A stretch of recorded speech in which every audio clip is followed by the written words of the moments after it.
Welcome to Live Soulfully, and here I am at Johor Bahru, Malaysia, having a short getaway.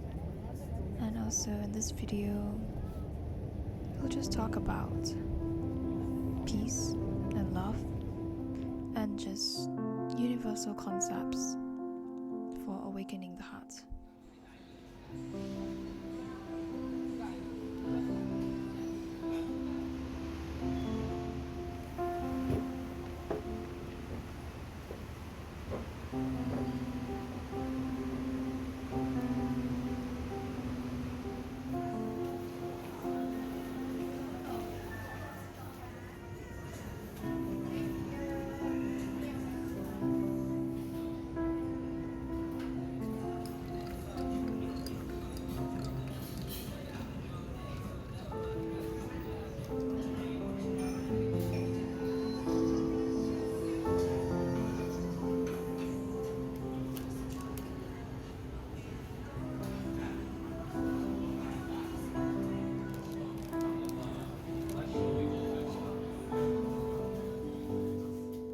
So now we're heading over to our hotel room, and this is our hotel room for the getaway, and this is the view. So we're quite high up, and we see a lot of houses down there, and the landscape too. And Mid-Autumn Festival was coming soon, so there were a lot of stores and a lot of goodies related to Mid-Autumn Festival. It's very crowded.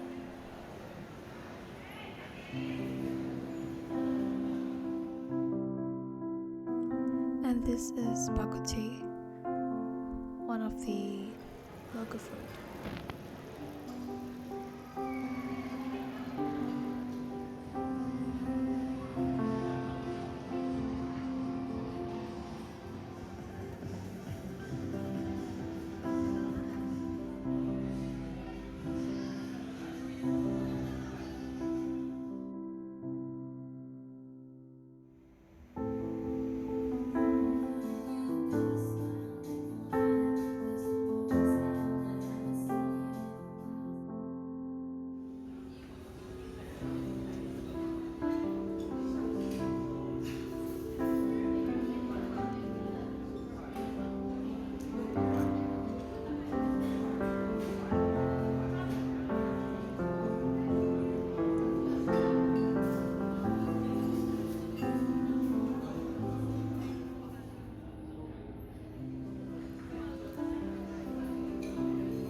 A very short getaway to Johor Bahru, Malaysia, and we had a great time there. But now we are back in Singapore, sunny Singapore. And I was reading this book on true love, the practice for awakening the heart by Thich Nhat Hanh, and I have this chapter that I love, and I'm going to read it to you. So love is being there. To love in the context of Buddhism is above all to be there. But being there is not an easy thing. Some training is necessary and some practice. So if you are not there, how can you love? Being there is very much an art, the art of meditation, because meditation is bringing your true presence here and now. The question that arises is, do you have time to love? So actually, the most precious gift that you can give to the one you love is your true presence. So what must we do to be really there? So those who practice meditation, you know that meditating is being present to yourself, to those you love, and to life. And so Thich Nhat Hanh proposed a very simple practice. It's the practice of mindful breathing. So breathing, I know that I am breathing in. Breathing, I know that I am breathing out. And this is just something that you can take away and use it in your daily lives to remind yourself to be in the present moment and constantly be aware of your surroundings, where you are, how you're feeling in that very moment where you are present, and not dwelling on the past or thinking about the future, because that's really all there is to it. The present moment, the here and now, that's all we really have, because we don't know what will happen the very next moment. So we gotta just learn and enjoy and be grateful for what we have. And as meditation helps us to be mindful, it is also something else that Thich Nhat Hanh mentioned of how the practice of looking deeply into the nature of your suffering and your joy, it is through mindfulness, concentration, and looking deeply into the nature of our suffering that makes it possible for us to see the deep causes of the suffering. So if we can keep our mindfulness and concentration alive, then by looking deeply, it will help and reveal to us the true nature of our pain. And freedom will arise as a result of us sustaining a deep vision into the nature of our pain. Solidity, freedom, calm, and joy will be the fruits of our meditation.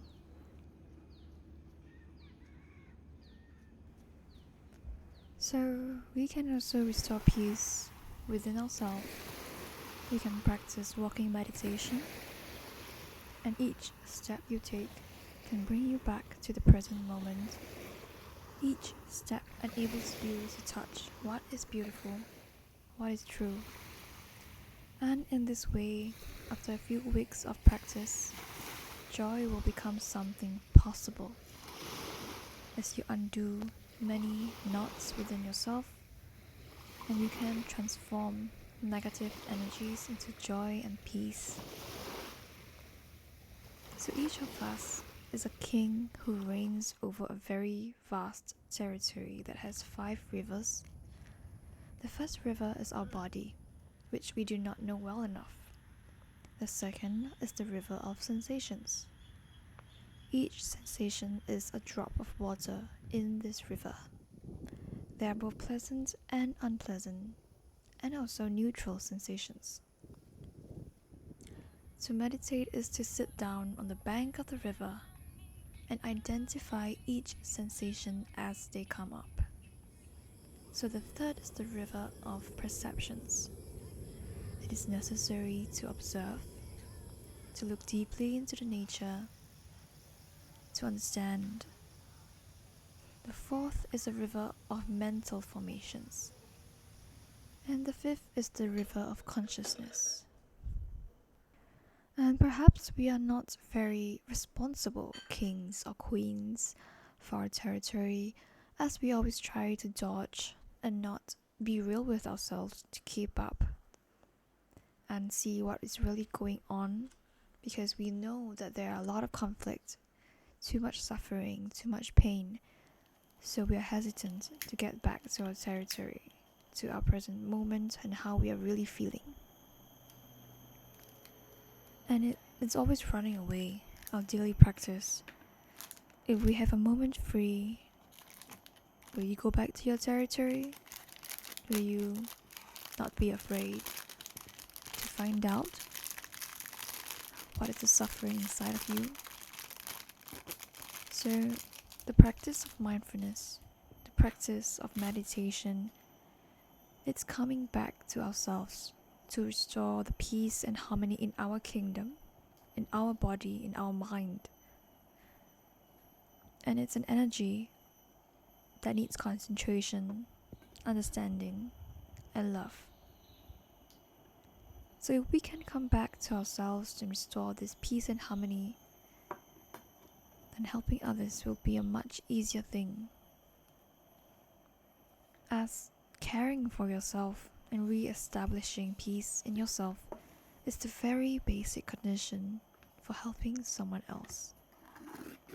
To provide help, we ourselves have to be calm, to feel the joy and compassion. And that is what we get from mindfulness in our everyday lives, because mindfulness is not something done in a meditation hall. It's also done when you're walking, or in the kitchen, in the garden, when you're on the phone, doing the dishes, or even when you're driving.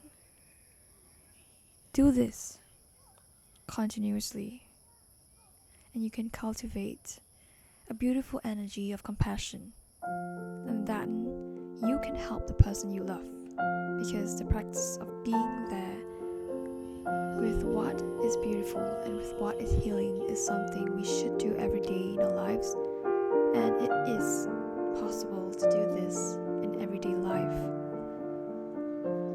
So I encourage you to think about it, mull it over a cup of tea, or when you're going on walks, or even walking to school, to work, to the bus stop, when it's lunchtime.